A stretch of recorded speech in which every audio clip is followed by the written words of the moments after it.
Hi, Mike here. Thanks so much for purchasing your LapStacker Flex. In this video, I'm going to show you how to install it on a dual tube folding wheelchair. So first off, most important thing is to decide whereabouts is the optimal position for your LapStacker to be relative to your carrying area. So once you've determined that, mid-thigh in my case is great, you look down beside you and see whereabouts on the frame of the chair that optimal spot is. Now, you might not always get that optimal spot because there are things on the wheelchair that are in the way, but we always like to try and aim for as central to the area as possible. I'm going to install the LapStacker Flex on a dual frame folding wheelchair vertically. The reason it's installed vertically is that when the chair folds, each side of the LapStacker remains in that position and remains optimally tensioned. So let's get started. The first thing to do is to install the Velcro onto each side of the flex strap and then onto the frame of the wheelchair. So simply apply one side of the Velcro to the flex strap, making sure that it touches the radius here nicely.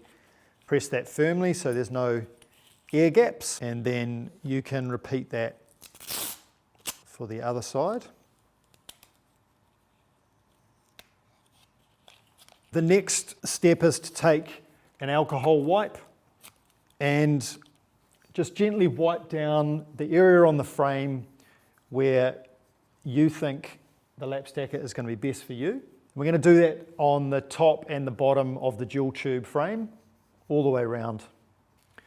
Then we're going to put the other piece of the Velcro just on the top section of the frame. In the case of this type of wheelchair, you may need to trim the Velcro a little bit so that there isn't any overlap. I'm not going to do that for this video, but just letting you know that that may be something you need to do. The next step is to make sure you have some clearance by lifting the seat base up. And then take one side of the LapStacker Flex. You want the LapStacker logo to be facing front, and simply place over the top of the Velcro and wrap the tension strap around the lower side of the chair and clip the buckle together and tension that up. And as you can see, it's that easy. That is how one side of the LapStacker Flex is installed vertically.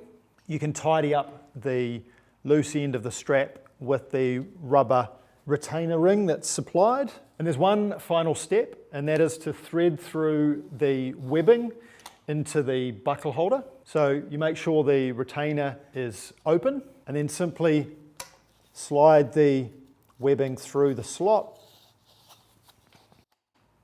And then lastly, slide the retainer buckle in place. And there you have it. That is one side of your LapStacker Flex installed. It's a simple matter of repeating for the other side and making sure you still have clearance from the brakes and the seat base. And that really is as simple as that. There's your LapStacker Flex installed. If you have any questions or you need support, please feel free to reach out to us. We're more than happy to help.